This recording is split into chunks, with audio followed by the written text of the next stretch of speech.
Good morning বন্ধুরা, কেমন আছো তোমরা সবাই? আশা করছি অনেক ভালো আছো। আমি ভীষণ ভালো আছি।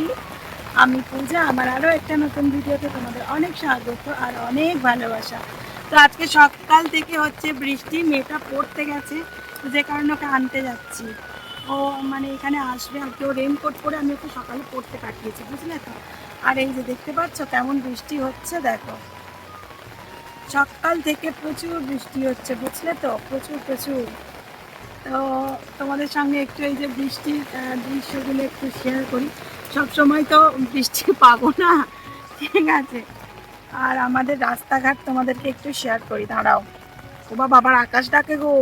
এই দেখো, দেখছো আমাদের রাস্তার অবস্থা, দেখতে পাচ্ছ? সবাই বলে কি, দিদি ভাই তোমাদের বাড়িটা এত সুন্দর, রাস্তাটা এমন কেন? এই যে আমাদের বাড়িটা দেখো, এই যে দেখছো এখনো পর্যন্ত রং আসে হয়নি, তো হয়ে যাবে আশা করছি তাড়াতাড়ি। তো এই যে, আর এই দেখো কচু পাতায় জল পড়ছে, দেখো। আজকে সকালবেলায় এই যে হাজবেন্ড নিয়ে এসেছে একটা এত বড় সাইজের ম্যাগরোল মাছ। তো বাজার থেকেই কেটে এনেছিল। তো কত পিস হয়েছে জানো? এই মাছটা পুরো 14 পিস। তার মানে কত বড় মাছ তোমরা বুঝতে পারছো। তারপরে এই যে মাছের থিকনেসগুলো তোমরা দেখতেই পাচ্ছ যে খুব পাতলা তা কিন্তু নয়, অনেকটা মোটা মোটা। তো মাছটা এত সুন্দর টেস্ট ছিল, তোমাদেরকে। তো এই যে দেখো আমাদের পুকুরের জল কতটা বেড়ে গেছে, দেখছো? এই যে কতটা পুকুরের জল বেড়ে গেছে, দেখো, দাঁড়াও। কালকে রাত্রে থেকে এখানে বৃষ্টি হচ্ছে, বুঝলে তো। এই দেখো, দেখছো এই চাতালটাতে কিন্তু জল ছিল না, এই যে দেখছো এই চাতালটাতে কিন্তু জল ছিল না, জল হয়ে গেছে। এই যে দেখছো এই চাতালটাতে পুরো জল হয়ে গেল, জল ছিল না কিন্তু। তো আর এই চারিদিকে কাদা, স্যাঁতস্যাঁতে ওয়েদার।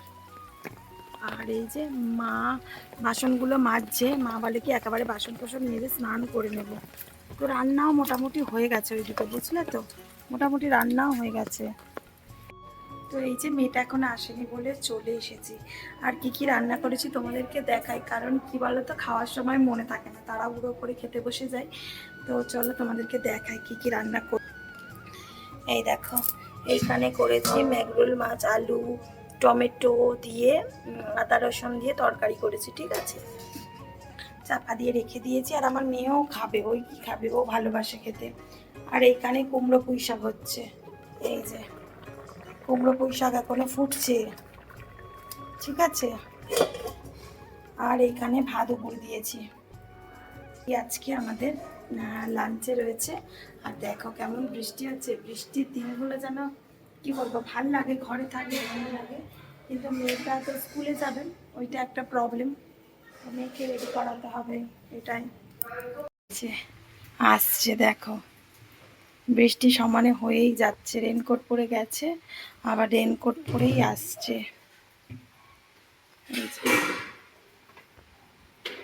বৃষ্টি সমানে পড়ে যাচ্ছে, এই যে দেখো।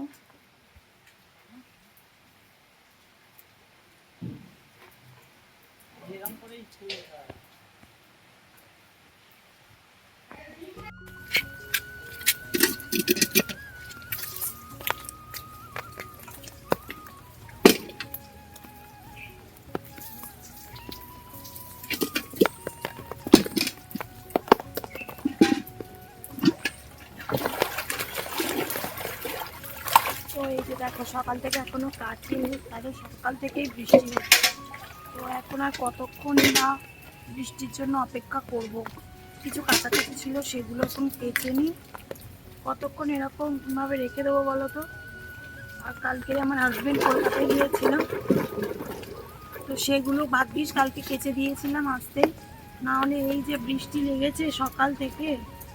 মেয়েটা পরীক্ষা দিতে গিয়েছে, পরীক্ষা হচ্ছে, ওর ক্লাস টেস্ট তোমরা জানো। তো গিয়েছে, পিচবোর্ড নেয়নি, আবার ওর বাপি গেল। তো আর এই কয়েকটা জামা কাপড় আছে, কেচে দিই। বৃষ্টি পড়ছে, বৃষ্টির জল মাথায় লাগলে আমার মাথার যন্ত্রণা হয়, তবুও কাজগুলো তো করতে হবে, তাই না? কতক্ষণ ঘরে বসে থাকবো, রান্না বান্না হয়ে গেল, মা সমস্ত বাসনগুলো মাজলো, মা সব বাসনগুলো মেজেছে বসে বসে, সকাল থেকেই ভিজছে। আর আমি সকালে একটু ভিজিনি, সেই ফার্স্ট এগুলো কাচাকুচি করে নিই ঝটপট করে। একদম থামছে না, একটু একটু থামছে, আবার যে সেই। তো এই যে ভিজে ভিজে কাজটা করছি তোমরা দেখতে পাচ্ছ, আমার কিন্তু বিকেল থেকেই মাথার যন্ত্রণা শুরু হয়ে যাবে, মানে স্নান করার পরেই মাথার যন্ত্রণা আরম্ভ হয়ে যাবে। কিন্তু কিছু তো আমার করার নেই, আমাকে কাজগুলো করতেই হবে। কে মানে সব সময় তো আমার শাশুড়ি মা সকাল থেকে ভিজেছে, উনি কত ভিজবে বলো, আর আমার কাচাকুচি কি আমার শাশুড়ি মাকে করতে দেবো? সেটা তো হতে পারে না। তো যে কারণে এই যে চলে এসেছি, কিছু কাচাকুচি ছিল সেগুলো করতে, খুব বেশি ছিল না, অল্প কয়েকটাই। তো একটু একটু করে যদি জমিয়ে রাখি তাহলে কিন্তু অনেকটা হয়ে যাবে। তো একটু একটু করে যদি প্রতিদিন কেচে নেওয়া যায় তাহলে কিন্তু কাজটা অনেকটা অল্প হয়। অনেককেই দেখি, মানে ব্লগেই অনেককে দেখি এত জামা কাপড় নিয়ে কাচতে বসে। সত্যি কথা বলতে কি বলো তো, আমার অত ধৈর্য নেই, আর আমি অত মানে কি বলবো, অতটা করে কাচতেও পারবো না, কারণ আমার কোমরের যন্ত্রণায় যেই থেকে আমি সেকশান হয়েছি সেই থেকেই কিন্তু আমার কোমরের যন্ত্রণা হয়। তো যেই কারণে আমি অল্প অল্প জামা কাপড় পরলেই কিন্তু কেচে নিই।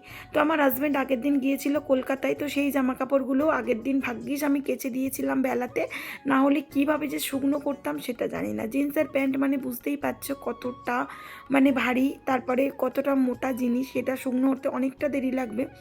তো জলটা যদি ঝরে যায় তাহলে কিন্তু ঘরের মধ্যেতেই আমি দিয়ে দিতে পারবো, কিন্তু ওই যে জল যদি না ঝরে তাহলে কোথায় দিই বলো তো। আর জিন্সের প্যান্ট মানে বুঝতেই পারছো কতক্ষণ ধরে জল ঝরতে টাইম লাগে। তো আগের দিন এই কারণে ভাগ্যিস আমি সকালে উঠেই বলছে কি ভাগ্যিস আমি কেচে দিয়েছি। আর আজ সকাল থেকে বৃষ্টি লেগেছে, একদম থামাথামি সিন নেই। মেয়েটাকে তো দেখতেই পেলে রেনকোট পরে পড়তে থেকে এলো, আবার রেনকোট পরেই ঘরে এসেছে। তারপরে মেয়েটা মানে আজকে যেহেতু পরীক্ষা রয়েছে, ওকে পিচবোর্ড দিতে ভুলে গেছি।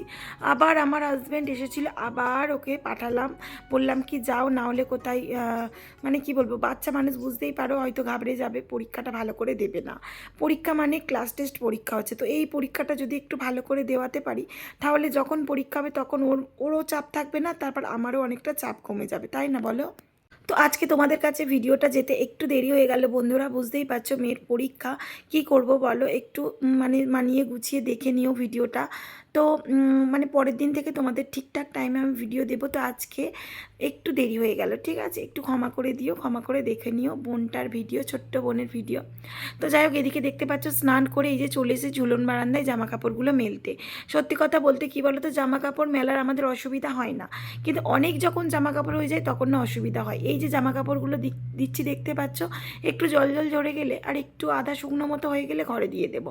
তারপর আবার তো খাটের ডাঁসা নেই, আমি কোথায় দিই বলো তো, আমি দিই কিন্তু ওই যে দরজার মানে পর্দার যে পাইপগুলো থাকে ওই পাইপে পাইপে করে দিয়ে দিই। যাই হোক, শুকনো হয়ে যায়, চেয়ারে চেয়ারে দিই, দিলে কিন্তু শুকনোটা হয়ে যায়।